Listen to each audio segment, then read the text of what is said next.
नमस्कार दोस्तों, आइए जानते हैं झारखंड के हर जिले, हर क्षेत्र की ताजा और बड़ी खबरों को केवल 15 मिनट में। साथ ही आज के इस वीडियो में हम लोग जानेंगे कि सरकार ने गरीबों के लिए कौन कौन सी योजनाएं लागू की है और साथ ही महिलाओं को 5,000 रुपए कब से मिलेंगे और ई श्रम कार्ड धारकों को 3,000 रुपए कब से खाते में आएंगे। साथ ही गरीबों के लिए सोना चांदी, डीजल, पेट्रोल, बिजली आदि कब से सस्ता हो जाएगी। सब कुछ आज इस वीडियो के माध्यम से जानेंगे। हमारे साथ बने रहने के लिए वीडियो को लाइक और चैनल को सब्सक्राइब जरूर कर दें और कमेंट में जरूर बताएं कि आप यह वीडियो किस जगह से देख रहे हैं। सहारा इंडिया की विभिन्न योजनाओं में पैसा लगाने वाले लाखों निवेशकों के लिए एक बड़ी राहत भरी खबर सामने आई है। लंबे समय से फंसे हुए निवेश को वापस दिलाने की प्रक्रिया अब धीरे धीरे आगे बढ़ रही है। सरकार द्वारा शुरू की गई रिफंड व्यवस्था के तहत अब दूसरी लिस्ट जारी किए जाने की तैयारी की जा रही है, जिसके माध्यम से पात्र निवेशकों को 50,000 रुपए तक की राशि वापस मिल सकती है। यह उन लोगों के लिए महत्वपूर्ण खबर है जिन्होंने वर्षों पहले अपनी बचत सहारा की योजनाओं में लगाई थी और अब तक उसके वापस मिलने का इंतजार कर रहे हैं। झारखंड सरकार ने बोआरीजोर में डिग्री कॉलेज के निर्माण के लिए 40.19 करोड़ रुपए आवंटित किए हैं। यह पहल बोआरीजोर प्रखंड के छात्र छात्राओं को उच्च शिक्षा प्रदान करेगी, जिससे उन्हें अब पढ़ाई के लिए बाहर नहीं जाना पड़ेगा। देश के करोड़ों किसानों के लिए आज का दिन खास रहा। केंद्र सरकार की प्रधानमंत्री किसान सम्मान निधि पीएम किसान योजना की 22वीं किस्त जारी कर दी गई है। प्रधानमंत्री नरेंद्र मोदी ने गुवाहाटी से एक कार्यक्रम के दौरान डायरेक्ट बेनिफिट ट्रांसफर डीबीटी के माध्यम से किसानों के खातों में किस्त की राशि भेजी। सरकार की ओर से इस किस्त के तहत 9.32 करोड़ किसानों के बैंक खातों में 18,640 करोड़ रुपए ट्रांसफर किए गए हैं। प्रत्येक पात्र किसान को 2,000 से 2,000 रुपए की राशि सीधे उनके बैंक खाते में भेजी गई है। केंद्रीय कर्मचारियों और पेंशन भोगियों के लिए आज खुशखबरी आई है। सरकार ने महंगाई भत्ता डियरनेस अलाउंस डीए में 6% की बढ़ोतरी को औपचारिक रूप से मंजूरी दे दी है। यह फैसला लाखों कर्मचारियों की मासिक आय में सीधा इजाफा करेगा और महंगाई के बढ़ते दबाव को कम करने में मदद करेगा। लंबे समय से इंतजार कर रहे कर्मचारियों के लिए यह राहत की खबर साबित होगी। झारखंड सरकार द्वारा शुरू की गई मुख्यमंत्री शिक्षा प्रोत्साहन योजना राज्य के मेधावी विद्यार्थियों के लिए एक वरदान है। इस योजना का मुख्य उद्देश्य आर्थिक रूप से कमजोर छात्रों को इंजीनियरिंग, मेडिकल, विधि, लॉ और जनसंचार जैसे तकनीकी और व्यावसायिक पाठ्यक्रमों की कोचिंग के लिए मुफ्त सहायता प्रदान करना है। इसके तहत चयनित छात्रों को न केवल प्रतिष्ठित संस्थानों में निशुल्क कोचिंग मिलती है, बल्कि रहने और खाने के खर्च के लिए प्रति माह 2,500 रुपए की सहायता राशि भी दी जाती है। यह पहल शिक्षा के क्षेत्र में असमानता को दूर कर युवाओं के सुनहरे भविष्य का मार्ग प्रशस्त करती है। झारखंड सरकार द्वारा शुरू की गई मुख्यमंत्री श्रमिक योजना शहरी क्षेत्र के अकुशल श्रमिकों को रोजगार की गारंटी देने वाली एक महत्वपूर्ण पहल है। मनरेगा की तर्ज पर शुरू की गई इस योजना का मुख्य उद्देश्य शहरी गरीबों को एक वित्तीय वर्ष में 100 दिनों के सवैतनिक कार्य की कानूनी गारंटी प्रदान करना है। यदि आवेदन के 15 दिनों के भीतर काम नहीं मिलता है तो सरकार द्वारा बेरोजगारी भत्ता देने का भी प्रावधान है। यह योजना शहरी क्षेत्रों में बेरोजगारी कम करने और श्रमिकों के जीवन स्तर को सुधारने में सहायक सिद्ध हो रही है। झारखंड सरकार ने सरकारी इंजीनियरिंग और पॉलिटेक्निक छात्रों के कौशल विकास के लिए बड़ा कदम उठाया है। अब वे एनआईटी जमशेदपुर और सीआईपीईटी रांची में पेशेवर इंटर्नशिप कर सकेंगे, जिसका खर्च सरकार उठाएगी। बीआईटी मेसरा में वार्षिक सांस्कृतिक उत्सव बिटोत्सव 26 के लिए कलाकार घोषणा कार्यक्रम आयोजित हुआ। इसमें गायक अरमान मलिक को अंतिम दिन प्रस्तुति देने के लिए घोषित किया गया, जिससे छात्रों में उत्साह भर गया। पश्चिम एशिया में जारी संघर्ष के बीच रसोई गैस की आपूर्ति सुनिश्चित कराने की दिशा में लौह नगरी जमशेदपुर का प्रशासन सक्रिय नहीं दिख रहा है। शहर में रसोई गैस की किल्लत ने अब हाहाकार की स्थिति पैदा कर दी है। एक तरफ आम लोग चूल्हा जलाने के लिए संघर्ष कर रहे हैं तो दूसरी तरफ कालाबाजारी करने वालों ने इस आपदा को अवसर में बदल लिया है और चांदी काट रहे हैं। शहर में गैस सिलेंडर की खुलेआम कालाबाजारी हो रही है। 953 रुपये के घरेलू गैस सिलेंडर 2,800 से 3,000 रुपये तक में बेचे जा रहे हैं। प्रशासन की निष्क्रियता और निगरानी के अभाव में डिलीवरी तंत्र पूरी तरह से बेलगाम हो चुका है। झारखंड के रांची जिले के बुंडू अनुमंडल क्षेत्र में घरेलू रसोई गैस आपूर्ति को लेकर उत्पन्न स्थिति की समीक्षा के लिए शनिवार को अनुमंडल कार्यालय के सभागार में महत्वपूर्ण बैठक आयोजित की गई।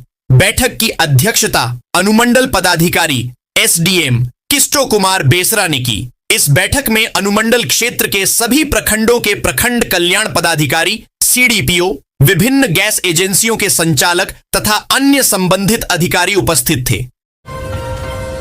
डीएवी विवेकानंद पब्लिक स्कूल में शनिवार को एआई ऑफ रोबोटिक्स लैब का उद्घाटन किया गया।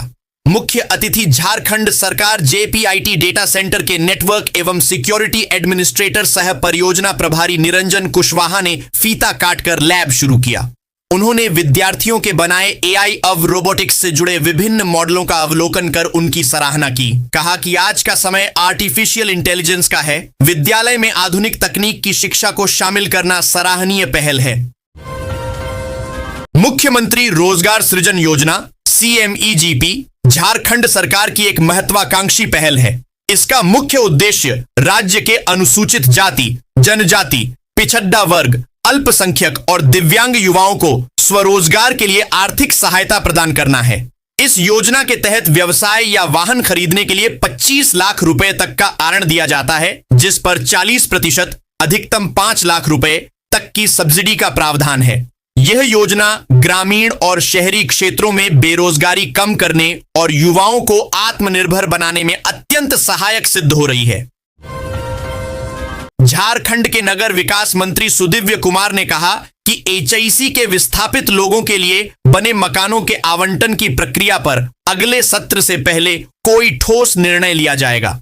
उन्होंने कहा कि यह पूरे देश का एकमात्र उदाहरण होगा जहां विस्थापित रैयतों के सत्यापन की प्रक्रिया एक निजी परामर्श कंपनी कोलकाता के मेसर्स CES प्राइवेट लिमिटेड से कराई गई। कंपनी ने अपने सूची में 393 रैयतों की बात कर इन्हें आवास आवंटित कराने की अनुशंसा की। झारखंड कर्मचारी चयन आयोग द्वारा 18 और 19 मार्च को रांची में महिला स्वास्थ्य कार्यकर्ता ANM के 3,181 पदों के लिए परीक्षा आयोजित की जा रही है। कदाचार मुक्त संचालन हेतु 12 केंद्रों पर धारा 163 BNSS लागू की गई है। केंद्रों के 200 मीटर के दायरे में भीड़, लाउडस्पीकर और प्रदर्शन पर प्रतिबंध रहेगा। प्रशासन ने मजिस्ट्रेट और पुलिस बल तैनात किए हैं और अभ्यर्थियों को समय पर पहुंचने की सलाह दी गई है। रांची नगर निगम में डिप्टी मेयर पद के लिए सियासी सरगर्मी तेज है। 19 मार्च को होने वाले चुनाव में भाजपा और कांग्रेस ने अभी तक उम्मीदवार घोषित नहीं किए हैं। हार के डर से सस्पेंस बना हुआ है।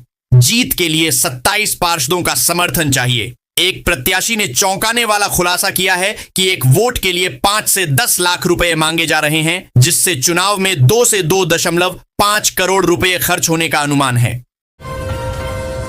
प्रधानमंत्री मोदी ने वीडियो कॉन्फ्रेंसिंग के जरिए पुरुलिया आनंद विहार टर्मिनल साप्ताहिक एक्सप्रेस का शुभारंभ किया। यह ट्रेन झारखंड को उत्तर भारत से जोड़ेगी, विशेषकर अयोध्या और लखनऊ के लिए सीधी कनेक्टिविटी प्रदान करेगी। रांची स्टेशन पर केंद्रीय मंत्री संजय सेठ सहित कई गणमान्य व्यक्ति मौजूद रहे।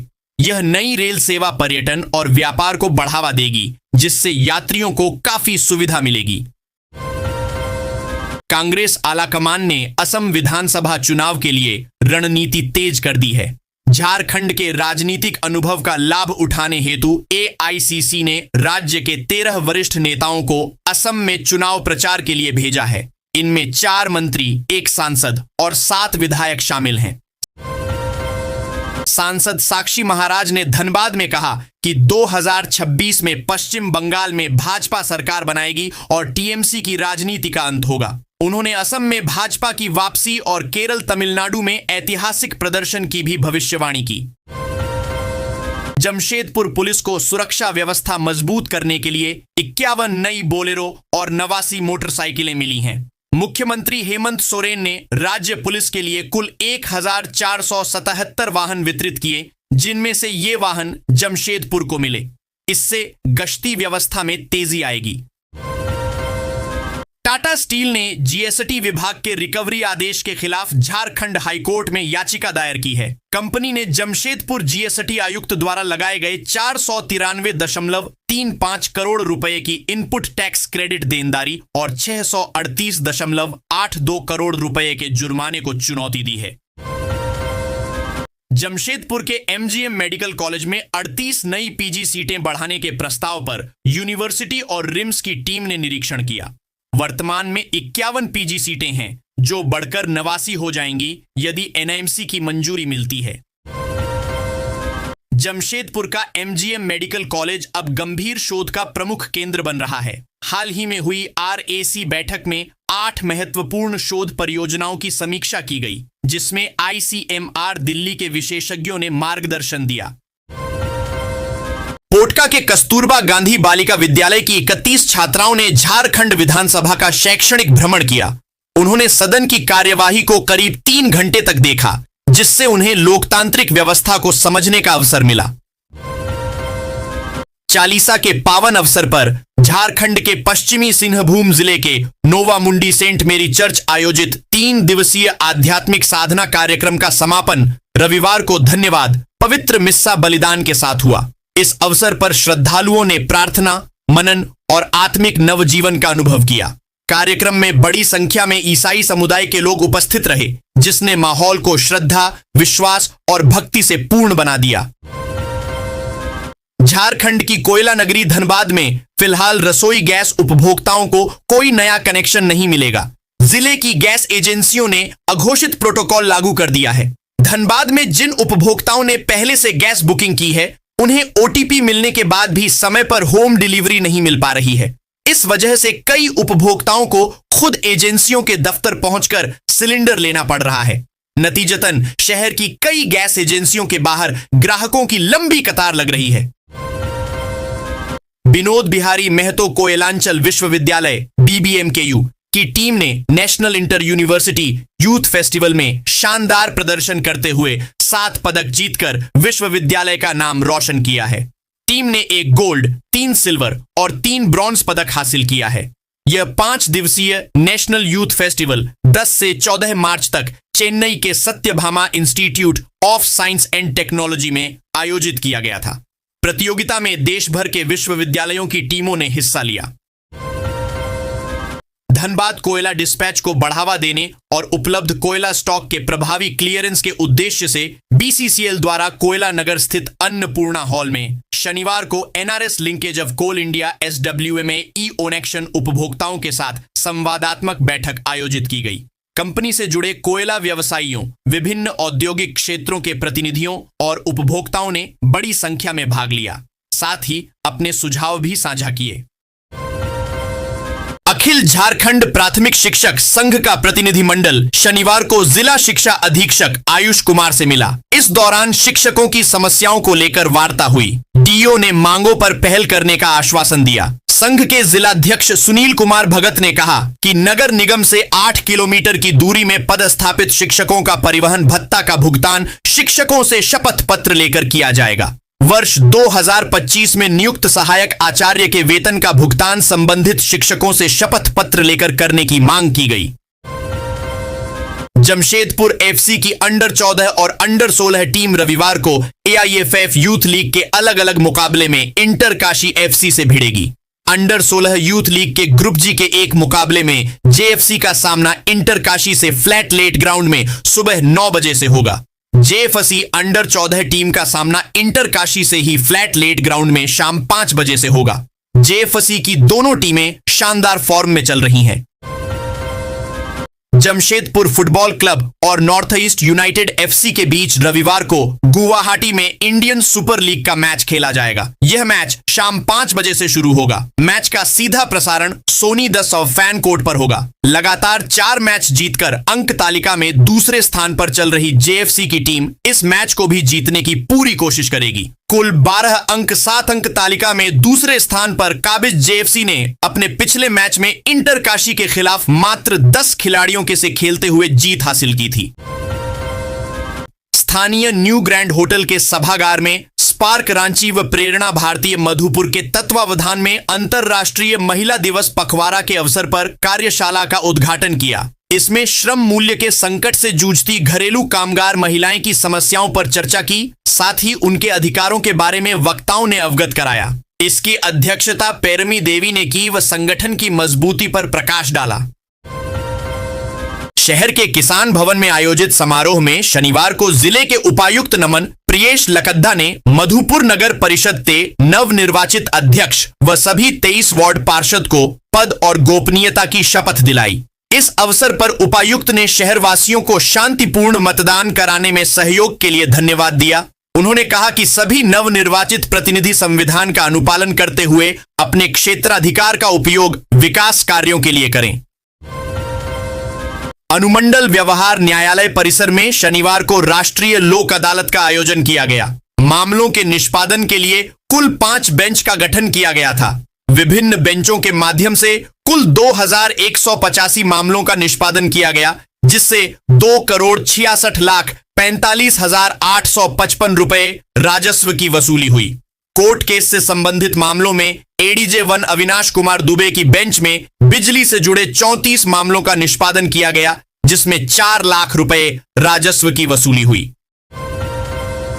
समाहरणालय सभागार में डीसी अजय नाथ झा और एसपी हरविंदर सिंह की अध्यक्षता में जिला खनन टास्क फोर्स की बैठक शनिवार को हुई। डीसी ने सभी सीओ व संबंधित थाना प्रभारियों को अवैध खनन व परिवहन से संबंधित मीडिया द्वारा प्रेषित सूचना व समाचार और आम लोगों की शिकायतों पर त्वरित कार्रवाई का निर्देश दिया। डीसी ने सीसीएल अधिकारियों को अवैध खनन पर सीआईएसएफ द्वारा त्वरित कार्रवाई करने का निर्देश दिया।